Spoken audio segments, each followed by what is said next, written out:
Hello and welcome everyone. Class 6 की history कर रहे थे हम। 6 चैप्टर्स हम ऑलरेडी कर चुके हैं। आज हमें 7 चैप्टर से स्टार्ट करना था जिसका नाम है Ashoka the emperor who gave up war.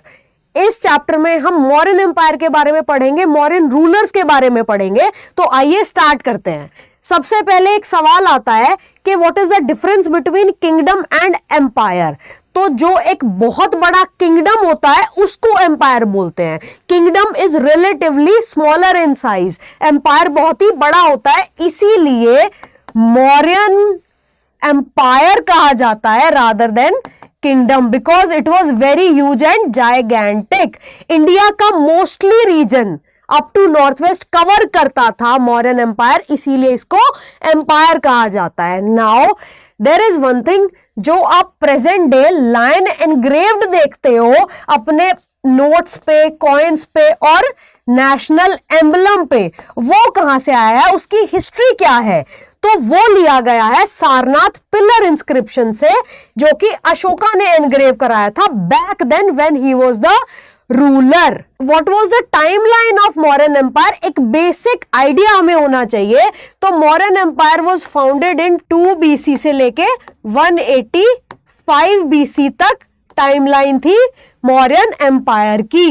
And Mauryan empire was founded by Chandragupta Maurya with the help of a wise political advisor called Chanakya. I hope we all are aware of Chanakya and his famous book called अर्थशास्त्र, जिसके अंदर की there is information written के how did throne पे बिठाया गया था।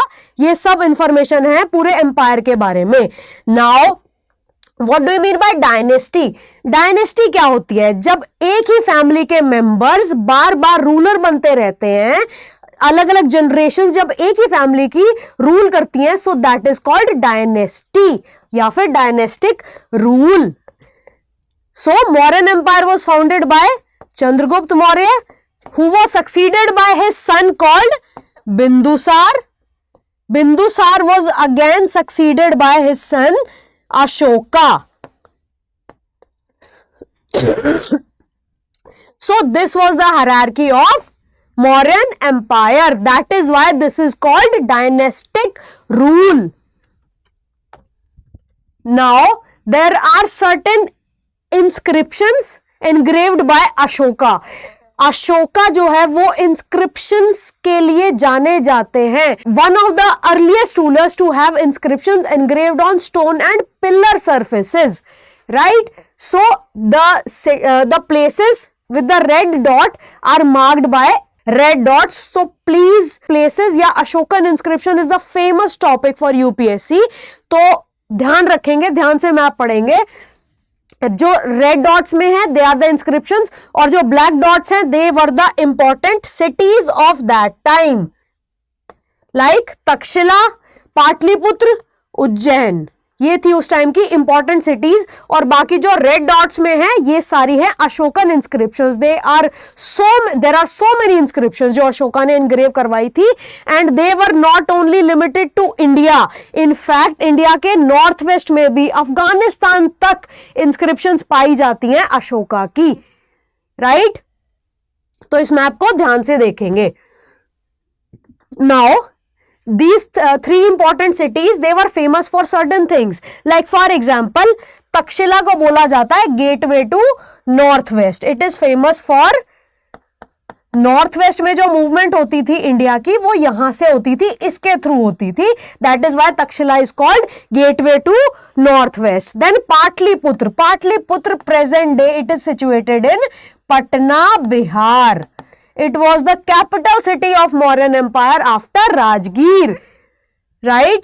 Then Ujjain. Ujjain is famous as a trade city because here merchants, traders and craft persons used to live. It was situated on the trade route, right? Then there were other areas also. There were some important cities and there were some other important areas या फिर villages. In villages में क्या करते थे? There used to be farmers and herders जो central India के अंदर रहते थे, जिनका काम क्या था? फॉरेस्ट प्रोड्यूस कलेक्ट करना, एनिमल्स को हंट करना और इस तरीके से अपनी लाइफ को जीना। These people used to have different food habits, different clothing and different languages, different culture. इस तरीके से था, डाइवर्सिटी थी मॉडर्न एम्पायर के अंदर। Now how are empire different from kingdoms? I already told you कि एम्पायर जो होता है वो बहुत ही बड़ा होता है as compared to a kingdom. Empire को रूल करने के लिए, एडमिनिस्टर करने के लिए there are various officials that are required. क्यों? क्योंकि पॉसिबल नहीं है एक इंसान का, एक सेंट्रल अथॉरिटी का पूरे कंट्री में, पूरे एम्पायर के अंदर चेक रखना। Therefore, various officials were appointed for various places to govern the areas. That is why there used to be provincial cities or provinces. तो central administration का little control होता था over periphery areas. There used to be two types of areas. One is core area and another is peripheral area. This is the core area, for example, and this is the periphery area. This core area was the where the seat of the ruler was supposed to be, like Patliputra, right? This was the core area and this was the periphery area.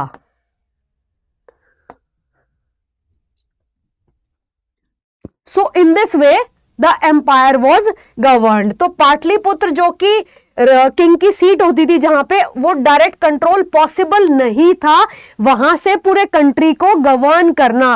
That is why certain officials were appointed eight various places, जिनका अलग अलग dedicated काम होता था। जैसे आज भी there are various ministers in state and centre. Centre के अलग मिनिस्टर्स होते हैं और स्टेट्स के अलग मिनिस्टर्स होते हैं, उसी तरीके से पहले भी होता था। And they were dedicated with specific functions.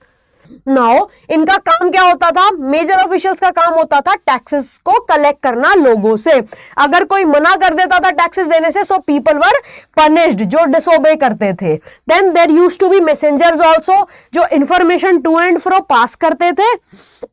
And there were other areas which were not under direct control of capital city और पाटलिपुत्र, जिनको प्रोविंशियल कैपिटल्स भी बोलते थे। कभी कभी रॉयल प्रिंसेस को भेजा जाता था यहाँ पे as governors to govern the cities, for example Takshashila और उज्जैन। नाउ मौर्यास जो थे वो बहुत ही स्ट्रिक्ट और बहुत ही एफिशिएंट रूल था। That is why they try to control the roads and rivers also, ताकि ट्रांसपोर्टेशन पे इनकी मोनोपोली रहे, वहां पे जो रिसोर्सेज है उन पे उनका कंट्रोल रहे। And all this is mentioned in Arthashastra as well. So north west was famous for blankets. South India से ये लोग गोल्ड और प्रीशियस स्टोन्स कलेक्ट करते थे। In this way trade was carried. Internal trade भी होती थी और एक्सटर्नल ट्रेड भी होती थी। इंटरनल मतलब एक एम्पायर, एक स्टेट, एक कंट्री के अंदर, और एक्सटर्नल मतलब बिटवीन डिफरेंट कंट्रीज और empires. Now what do you mean by a tribute and how it is different from taxes? Tax और ट्रिब्यूट में क्या डिफरेंस होता है? टैक्सेस आर ऑब्लिगेटरी, ये रेगुलरली कलेक्ट किए जाते थे। Taxes were collected on a regular basis. On the other hand tribute क्या होता है? जो कि ओकेजनली कलेक्ट किया जाता है, जिसका जो भी मन है देने का एज ए ट्रिब्यूट वो दे सकता है। Now there were other regions also, जिनको फॉरेस्टेड एरियाज कहा जाता था या फॉरेस्टेड रीजन्स कहा जाता था। दे वर मोर और लेस इंडिपेंडेंट। यहाँ पे जो लोग रहते थे उनका भी अलग कल्चर होता था, लैंग्वेज होता था, प्रिमिटिव लोग होते थे वो। They were generally referred to as the tribes और द ट्राइबल पीपल। अब इनसे टैक्स कैसे कलेक्ट किया जाता था? क्योंकि मेन स्ट्रीम सोसाइटी से तो इनका कनेक्शन था नहीं, सो दे डिडंट पे इन cash, they used to pay in kind, like by providing elephants, timber, honey and wax to the officials. So in this way nobody was as such exempted from paying tax, rather the taxes were extracted either in cash or in kind. Now there was a person called Megasthenes. Megasthenes जो एक ambassador था, which was sent to Chandragupta Maurya's court by Greek ruler called Seleucus Nicator. तो मेगास्थनीज ने जो modern empire में जाके observe किया उसके बारे में कुछ डिस्क्रिप्शन दी हुई है। लाइक ही इज एक्सप्लेनिंग, जब किंग जो था वो पब्लिकली अपीयर करते थे, when king used to appear in public, तो उसको ग्रैंड रॉयल प्रोसेशन के रूप में दिखाया जाता था. Like there used to be many guards, there used to be live birds, trained parrots होते थे, आर्म्ड वुमेन होती थी, और and it used to be a royal venture. जब किंग बाहर निकलते थे तो उस चीज को यहाँ पे एक्सप्लेन किया हुआ है. Then he also explained about Pataliputra, the capital city, modern day Patna. तो इनको बताया है कि पाटलिपुत्र बहुत ही लार्ज सिटी थी. It was a beautiful city. 570 towers थे, 64 गेट्स थे, ये सब बताया हुआ है. Also he has mentioned about the royal palace of Chandragupta Maurya. Royal palace जो कि वुड से बना हुआ है, वुड से बना हुआ था उस टाइम पे. That is why it has not survived till date. It is not survived. Let's read about Ashoka. Why he is called a unique ruler? इनको unique क्यों कहा जाता है? Because he was the first ruler to have engraved certain messages on the inscriptions. Right? He wanted to convey certain messages. कुछ अच्छी चीजें या अपनी विक्ट्रीज के बारे में, बैटल्स के बारे में, एम्पायर के बारे में मैसेज जो वो देना चाहते थे वो इंस्क्राइब करवाते थे. दैट इज वाई हमने मैप में देखा था बहुत सारे inscription are laid down by Ashoka at various places across India including north waste.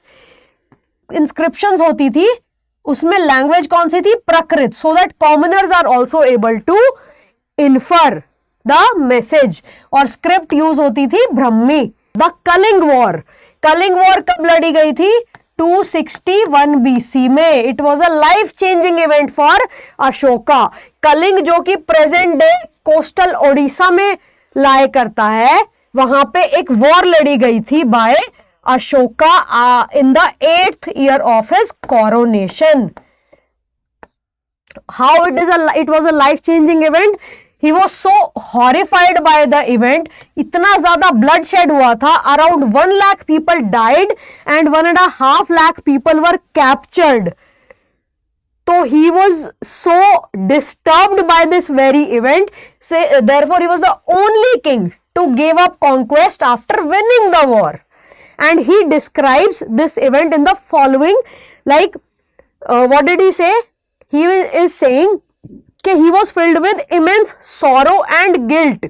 वो ये बोलते हैं कि जब भी कोई इंडिपेंडेंट लैंड कॉन्कर करी जाती है, then lakhs of people die and many are taken as prisoners. He wanted, वो बिलीव करते थे कि winning people over through Dhamma is much better than conquering them through war या फोर्स.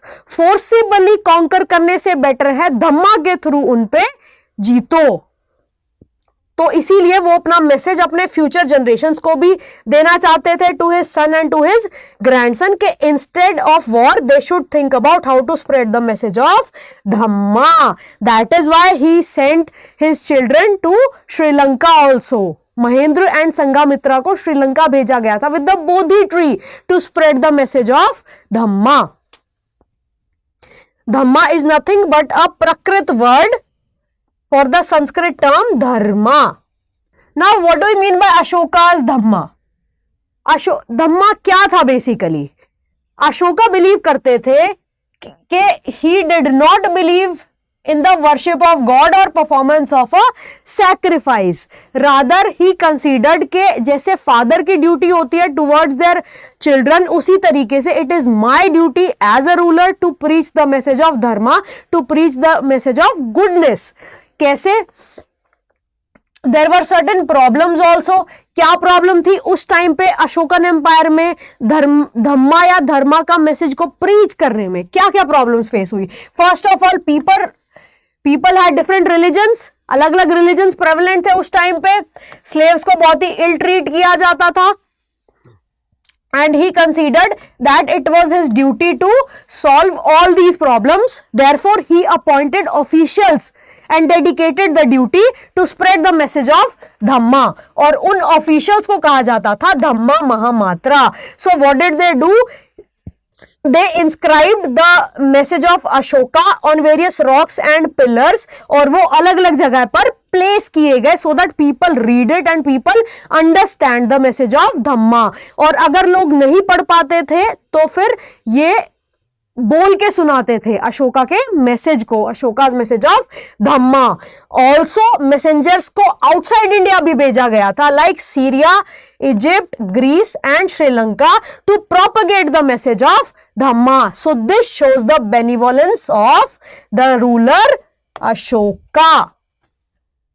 तो क्या मैसेज देते थे? बहुत ही जेंटल, बहुत ही काइंड मैसेज होता था उनका। वो ये बोलते थे कि rituals are not useful, you need to be gentle and kind with slaves and servants and your fellow mates. Respect करो एल्डर्स की, हर क्रीचर को कंपैशन से ट्रीट करो। It is both wrong to praise one's own religion and to criticise another's. आप ये करके अपने रिलीजन की भी इंसल्ट कर रहे हो। So you need to be benevolent, you need to be kind and empathetic towards others creatures. Now this is one of the example of a Brahmi script. Just have a look. So while all this was going on, China was building Great Wall to protect itself from external aggressions. तो great wall of China जो कि बहुत famous है, 2400 years ago वो बनाई गई, क्योंकि उस टाइम पर नॉर्थ वेस्ट फ्रंटियर से काफी ज्यादा अटैक्स हो रहे थे। So to protect itself from external aggression, China के अंदर ग्रेट वॉल बनाई गई। If you have any doubt, you can reach out to me through my Telegram channel और यू कैन कॉमेंट बिलो।